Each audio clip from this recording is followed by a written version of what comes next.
How you doing today? My name is Jay Allison. All the kids call me Coach Jay.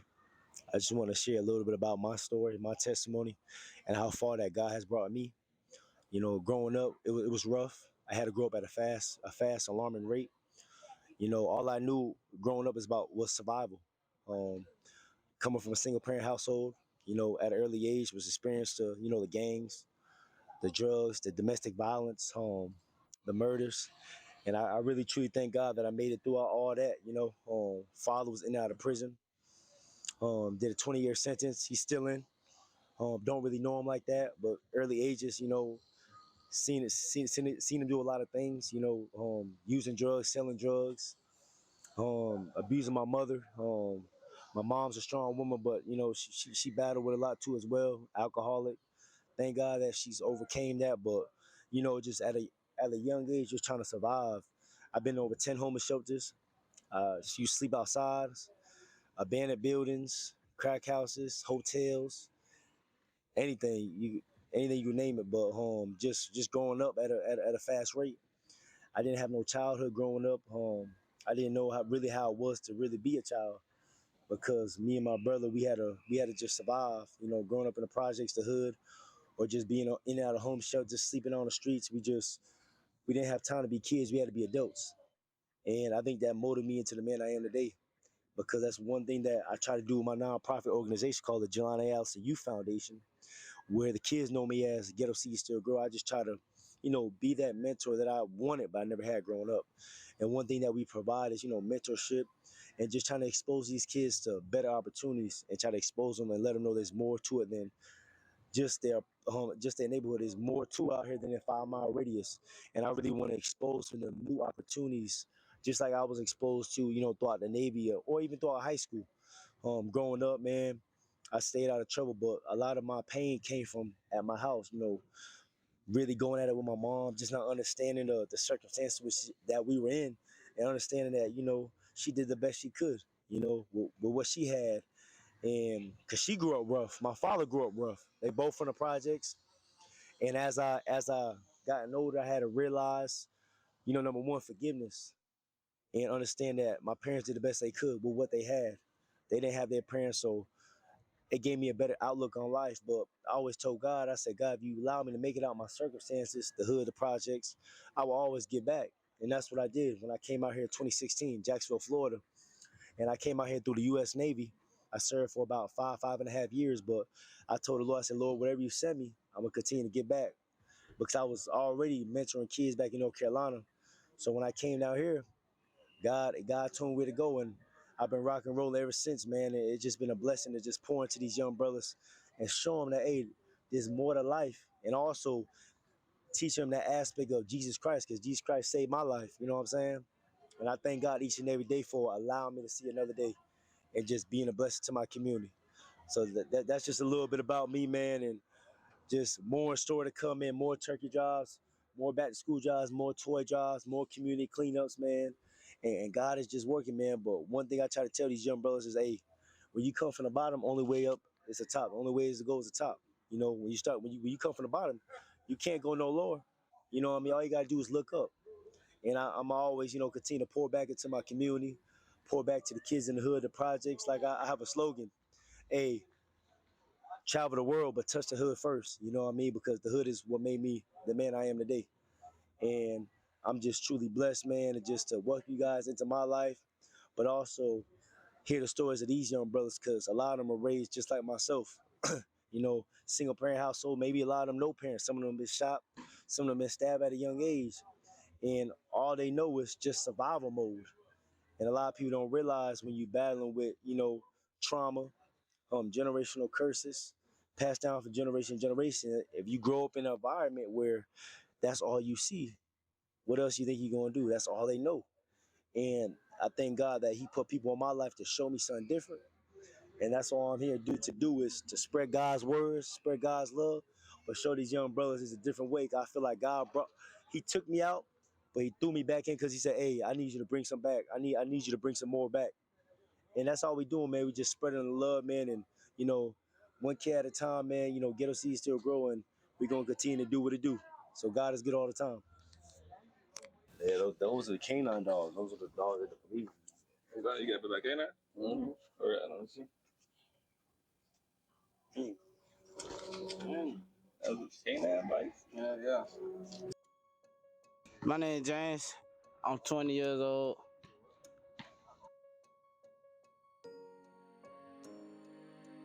My name Brandon. I'm 13 years old.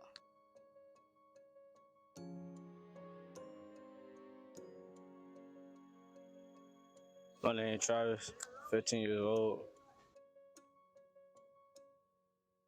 My name is Jeremy.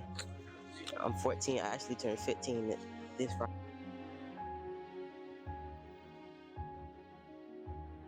My name is Terrell. I'm 14 years old. I guess we can start with maybe who's lived here longest. 5 years. How was it growing up out here? Yeah, I'll kind of answer that one. I mean, we seen a lot of stuff out here, but like, that's how you grow up. You got to see a lot of stuff. Like what? Like, people getting shot and all that, getting stopped, fighting, all that. Like he said, it is horrible going up out here. I remember one day I was out here and my mama had told me her and my little brother was inside the house, and I guess it was some shooting going on, and the bullet flew through our wall and through her window. I almost had hit my little brother, so that was like kind of crazy. You know that? Yeah, I grew up out there. I've been out here since I was 4. How was it growing up out here for you? What we kind of talking about before? Man, it was kind of rough, tough a little bit, but it was fun. What you say the biggest challenges you had to face growing up in this environment? Poverty, like showing like you ain't gotta be an environment, like a product of your environment. Like you could do something bigger than where you come from. I feel like life, like, it's a way to, he teach us a way to like get out here, and he show us like different stuff around. They show like it's poverty, like to get out here. When it comes to poverty, if you feel like you didn't have the poverty, like what do you think? Where do you think you would be at? Where do you like for you? Really, I don't think life would have been no different. I feel like my story already rolled out, so it's just gonna play out how it's playing. Think it'll change for you though? I don't know. So where do you see yourself in the next 5 to 10 years? I see myself being a successful businessman, like probably in a lot of trades, but I want to get into realtor. I want to own some houses. I see myself doing like stocks and investing, like starting my own clothing brand and stuff. Yeah. Where you hear about stocks from? Him? From him? Yeah. What you like about it? I like that. Like, it's easy ways to make your own money. Okay. I see myself starting a lawn, like cutting grass, like cutting grass business, doing vending machines. Yeah, I like doing vending machines with Coach Jay. I see myself in 5 years going to college, probably like playing ball or something. I don't want to do football right now, but I kind of want to do college football, and I kind of just want to travel the world and just probably start my own business. Okay. Just imagine somebody's on the other side of this lens, on the other side of the camera, gonna get to see this footage and everything, right? What positive words will be told to them, and then they're in the same situation as you? It's almost like, what if it was the future you talking to the past you? I say never lose hope, keep going. I say watch who you hang around, cause everybody not real like they say.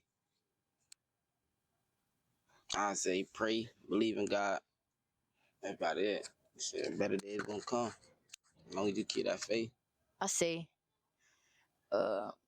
hope, follow your gut, believe in God, and probably think positive. And don't hang around the wrong people. Hang around good people that you could, focus in life with, and like not be around playing, and just be around good people and not bad people. What would you say you're most thankful for, and how has God impacted your life? God impact my life by going to church with Coach G. Like trying to make church every Sunday with Coach G. I say meeting new people, waking me up every morning, blessing me with a roof over my head, and being with him. First, I'm thankful for Coach J. I'm thankful for God for letting me meet Coach J. Like, as soon as we met, we, like, got a bond, so I'm thankful for that. I'm thankful for every day I'm waking up, getting another opportunity at life to find my purpose and be the better me. I'm thankful for that. I'm thankful for God keeping my family safe, my friends, everybody around me. Can't really ask for more than that. How would you say, Coach Jay Foundation has helped you? I feel like Ghetto Seeds helped me grow as a man and like as a community person. Like even like days I'll just be walking around, I find myself like picking up trash or something, like doing something like that. Then it's like my little brothers right here. Every day they see me around here, they like I know they look up to me.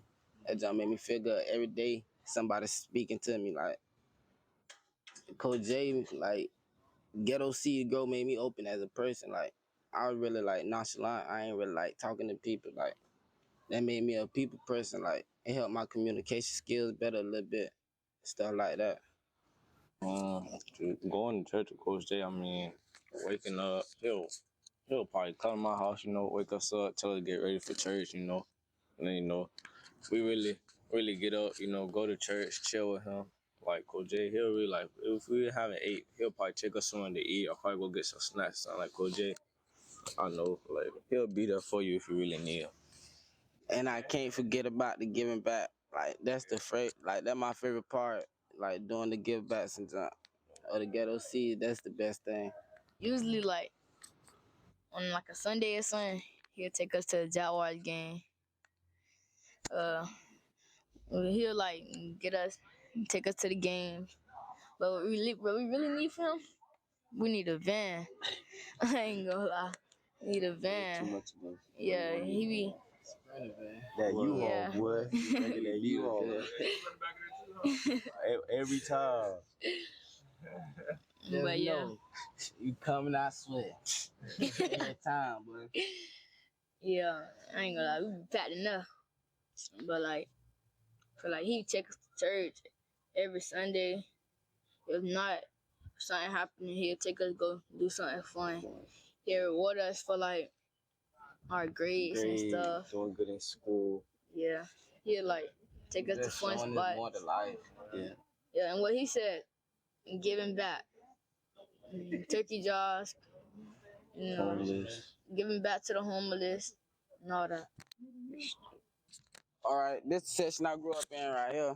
I was 4 to 11 standing in this section. I was 4 to 11 standing in this section right here. I don't have my first fight in this section. Caught my first ball in this section. Well, it was Africa. What else? Run the back, slop. What you play? I played football. I played basketball too though. But I feel like I was better at football. I played slot and running back. Yeah. And basketball, I played guard. You play better in football now, you said? For sure. No doubt. The history of that. What I about to say though? What else? Oh, my homeboy died of Porsche up there. Yo. He died in this section. He was a big influence in the hood, well, in apartments. He used to throw like Halloween parties and stuff like that for the kids. So like that was a good thing. That was a nice thing in the hood. We had to look on. This cut right here, they call it the John Doe cut. No, everything don't happen in this cut. We call this John Doe cut? Yeah, John Doe. I remember when I was growing up, we couldn't even stand right here in this cut right here. They ain't even allow it. In this whole area right here? All this right here, this cut right here, they ain't allow us all the way to I was like 13. We could not stand right here. Why not? That's just how the older people wanted it, I guess. It was so much happening right here. What's up, brother? You good? Yes, sir. This the big field where we play our little ball at, when we do our little pickup games or something, kickball or something. We be having fun. So that's the reflection right here. Yeah, this the John Doe. We could not stand right here 8, 9 years ago. They did not allow it. Everybody locked up or dead too, so like that's a change in here. You know, we do a lot of community cleanups with the young brothers. You know what I mean? Try to teach the importance of giving back. We do our turkey giveaways, our toy drives, our back to school drives. They love feeding the homeless. Just trying to instill that service and the importance of serving others. You know what I mean? You can see the environment, you know, they grow up in.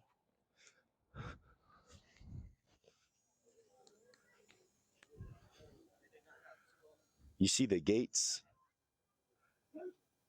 I just feel like that's a form of, you know, systematic racism to try to keep them trapped in. You know, to tell them, hey, we don't want you out, but we want you to stay in here. And a lot of times, you know, including myself, growing up in the projects, I feel like projects is another word of the plantation. You know, when you put a lot of people in one group and you take the natural resources out, now you got a group of people that's got to fend for themselves. And you have, in the cause of that, you got a lot of murders, you got a lot of drug activity, you know, crime rate goes up, and it's because of the lack of resource. So that's one thing that the Jay Foundation is trying to really bring is resources back to the community and show them to have an in-depth of what these kids go through and understand that they're humans too and they're good kids. They just had to grow up a little rougher, you know what I'm saying? I would love to share my story. Can I say a little bit about my story? But yeah, growing up was rough. My father been in prison my whole life. My early age, I was experienced domestic violence. He used to, you know, hit my mom, you know, in and out of prison, but still in jail right now. Don't really know him. Gang banging. I was homeless over 10 times, 10 homeless shelters. Used to sleep outside, sleep in crack houses, trap houses, lived in Section 8, and just seeing a lot of my homeboys going down the wrong path. You know what I mean? I've been mentoring since I was 17 years old. I always had a love and passion for it. And just understanding what these kids go through, I went through too myself. I wanted a different way, you know what I mean? And I just think Christ Jesus, man, Jesus Christ is my Lord and Savior. He's the only reason why I made it this far. And he's the only reason why I'm doing what I'm doing. But one of the things that I made a promise with God about is to look after the next generation and pour into them. You know what I mean? Growing up, I just wanted to be somebody that I didn't have growing up. And like I said, man, all those situations I've been in through my father being in prison, through sleeping outside, sleeping in homeless shelters. My mom she struggled with alcohol. Thank God that she overcame that. A strong woman, but I had to realize the power of trauma, the power of generational curses, and I had to understand that my father and my mother did the best they could with what they had. You know, what I mean, I forgave both of them because they grew up in the projects too, and they did the best they can with me. Even though I don't know my father like that, he still brought me into this world. Even though there was times that me and my brother had to take care of my mom when we were homeless and living in the projects and all that, seen so much. She did the best she could, and I'm grateful for that, man. But yeah, this is where a lot of the young brothers play basketball at.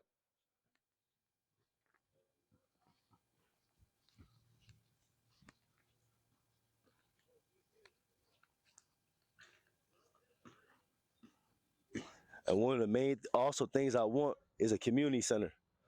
So I'll be able to provide these young brothers with so many opportunities, recreational opportunities.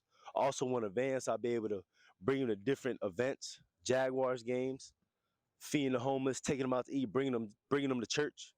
Because usually I either got to rent out a U-Haul van, or I had to fit maybe 5, 6 kids in my van, my Jeep, and so many more kids want to go. But one of the visions I have is having a community center where I'll be able to provide jobs to young brothers who went inside prison and come back out. I also provide trade jobs, real estate, teach them about entrepreneurship, teach them about cutting hair, provide them with recreational activities, basketball teams, football teams, and expose them to something more. And I want it right here in the heart of the north side. So when people come here, they can see, hey, there's change happening over here. God is still over here. Like I always say, man, God is always good in the hood. And what I tell these young brothers is, hey, when you come from the bottom, the only way is up. You can't go more lower than that. When you come from the bottom, the only way is up.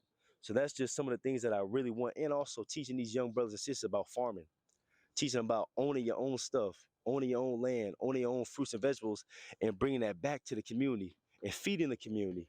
Because even on the north side and areas around the United States, especially the hoods, you have a lack of job desert, the lack of food, a food desert. So man, this just the beginning. This just the beginning. But yeah, these young brothers, they playing basketball, and it's sad that they have to go through a gate to just play basketball.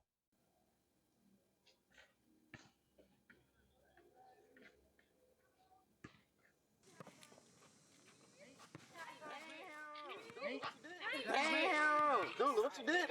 Hey! I ain't hit ran.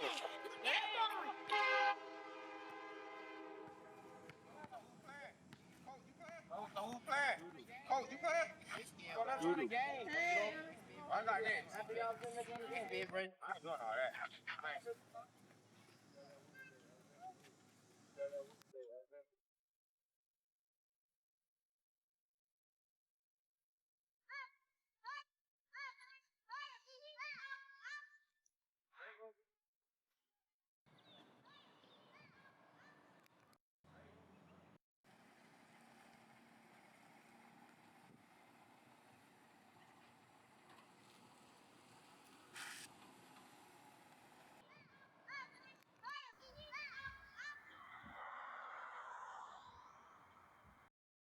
So y'all, we at Callaway Cove Entrance Apartments.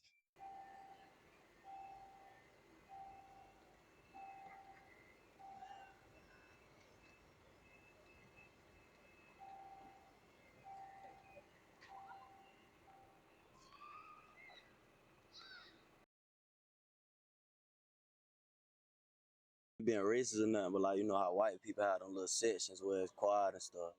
It ain't like that out here. Like my name Duna. Everybody know me by Duna. I'm 18.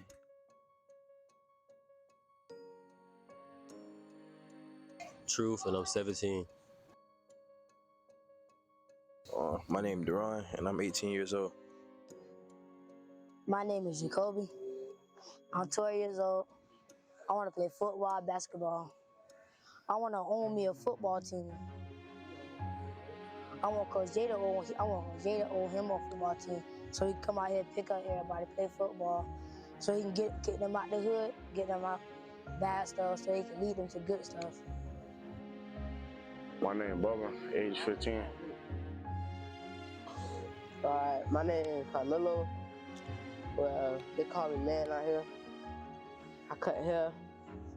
I got when I get older, I'm gonna own my own barbershop. My TikTok is Prime Cuts. My Instagram is Cuts by Spaz. But I really be on my main account. That's I forgot that this is Do It For Vaughn _. Y'all can get me up on that. So what else? How old are you?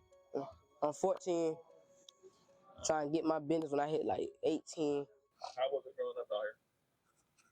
It was good. Nothing. I ain't gonna lie, I don't really know. It's crazy. It was like it's an environment. Everybody got a different type of environment. What makes it different? It's like like I ain't being racist or nothing, but like how white people have them little sections where it's quiet and stuff. It ain't like that out here. Like Communities, everything, suburb living. yeah, everything. The ghetto over here. This ain't no chill zone for real. You've been living out here the longest. Probably me a little Living bit. out here. Like 11 years. 10, 11 years.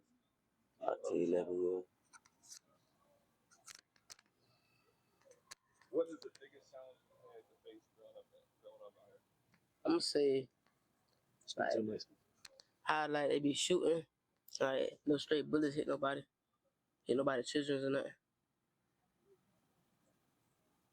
What's that like? What's it feeling like when that random shooting stuff be happening? What's going through your head? It ain't nothing. I just mama tell me she's like duck down on the floor, don't be in the windows and So you feel like it's more of a normality now, in a sense? Like used to it. Yeah, I'm used to it now. Where do you see yourself in the next 5 to 10 years? In the barbershop. Real estate or probably emergency man. Probably emergency man, like rapping. Probably. I see myself going to college, NFL, or getting on the boat, getting into real estate, just trying to get money, really, doing jobs. Imagine someone at the end of this, same age as you, younger you, and they saying this.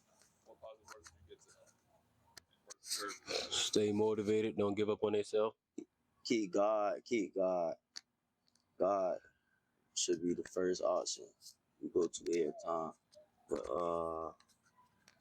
what else I was gonna say? Really, just go with your first mind. Don't go with your second mind, cause your first mind gonna tell you what's right every time. That second one, that's the devil talking to you, really. That's about all I know. I'll tell my younger self to don't hang around with the wrong crowd. Feel me? Don't follow temptations.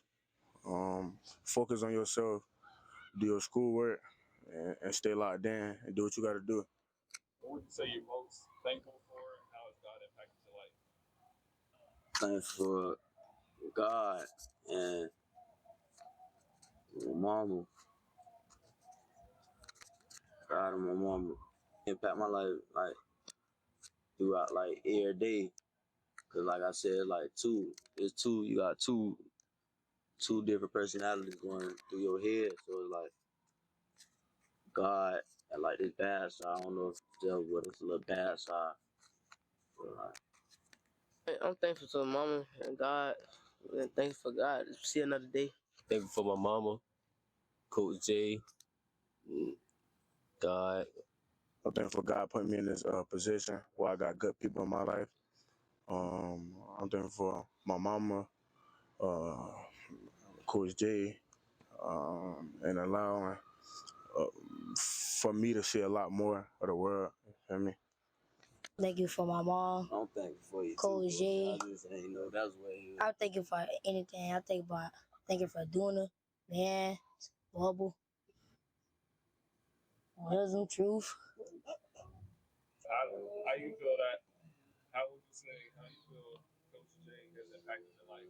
He bought it studying, Bible studying. He got me most focused on God and what I want to be in life and stuff. And stay around other people that not gonna lead me nowhere in a good position. Really just encouraging me to stay on track, focus on positive, and keep going whatever I believe in. He made me feel like I'm better than what I was. I was doing a lot of bad things. He brought me up. He said, "You don't got to do that." He showed me a lot of new things that I didn't even know of. Brought me a lot of new places, and just showed me a lot of stuff. Taught me about God, and there's a lot. Coach Jay, he helped me better my life with God. He helped me better my life with God. He showed me how to forgive people and give back to people too. And he also taught me that it's more than this. It's more than like this environment and stuff. Like it's more you can do and you can better your life and stuff. He mainly let me know that I had a purpose for one, but like it's a lot of stuff, Coach Jay. Like he mainly let me know I had a purpose. Every time I felt like it was something going on or anything, he let me know like that ain't really what it is. That's just what I'm thinking it is.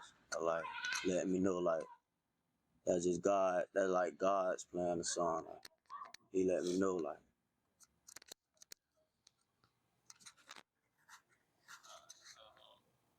So resources do you feel like guys need, whether it be from that would help out with Coach Jay's mission or just in life general? I feel like we need Coach J need a van so he can help out a lot of more kids other than just us, get a lot of more people and bring good to their life and show them that they actually have a purpose with their life. He need a van. Need to help out more people than us. Drive to other neighborhoods. Ain't really no resources with me, Coach J doing his thing. Yeah, only thing I can think of is just a center. A center, like, so, like, feel me? All of us could chill, you feel me? He gonna have, like, little stuff for us to do, little jobs. It's gonna be cool. I feel like he can get a van, a center, more people, more young men who willing to help the younger kids too. Me personally, I feel like when he get his van, then he get his center. I feel like he should have like a partner, like so that like they can give like have two vans and go pick up some like a bunch of kids from out here and 50-20. And then on Sundays we can have Bible studies at the center and stuff. And then like Saturdays sometimes like when how he be doing the toy drives and stuff, I feel like he can have like bounce houses and stuff for the kids on Saturdays, anything like that. Is there anything like that that's y'all, there's just something that you want the world to know? That you guys still wanted to know right here. I'm gonna be on the TV somewhere. It don't matter what it is. I'm gonna be on the TV somewhere in the next 3 to 5 years. I'm gonna own my shop. All glory to God. Georgia Bulldogs on the way. Listen to your parents. Listen to your mom and dad. They're not telling you the wrong thing. They're gonna send you in the right direction. So always listen to your parents. Follow the right crowd. Hang around with good people who want to see you win. And those who love to talk will reap the consequences. So I speak blessings over their life. Brothers out here going to own barbershops, go to college, do something with themselves, have a family, make it out. Because a lot of these young brothers, man, they got to grow up fast. A lot of these brothers been shot at, they got to be careful with stray bullets, man, so that they're growing up rough, man, but they still overcoming. And that's what people don't forget, man. And one thing I tell them is when you come from the bottom, the only way to go is up. I think that's the biggest thing that I'm trying to really attack. It's all about just providing them opportunity, show them there's more to just here, there's more in life. By the mentors I meet, if it's through real estate, entrepreneurship, through the military, spiritual mentors, I just try to expose them to that, because my biggest goal is for these young brothers to be successful men, to lead their families, to have kids. Because a lot of us brothers, man, we don't have our fathers. Some of them don't have their mothers, and they live with grandma or granddad. And so, just showing these young brothers the importance of, being a man of God, but also I think it's really important to show them that they're loved. And that's one thing that I try to tell these young brothers. Anytime I leave them, I love you. Those are just powerful because people don't realize all these kids they go to where they're showing the most love at. And right now, that's just streets. The streets are showing these young brothers the most love. And if that's showing the most love, that's where they're gonna gravitate to. So that's why I try to tell them, hey, I love you. Because a lot of times growing up, I didn't hear that. I didn't hear that a lot at all. And I just wanted somebody to love me, really. And so that's why I try to pour back to them, hey, I love you, bro. I love you is a powerful statement. It tells them, hey, dang, this person care about me. I'm somebody. They see me. And a lot of times these young brothers, they want to be disciplined. They want to be seen at the end of the day. So, I just thank God that, he has given me this purpose to be able to try to pour back into my community. It's definitely a blessing.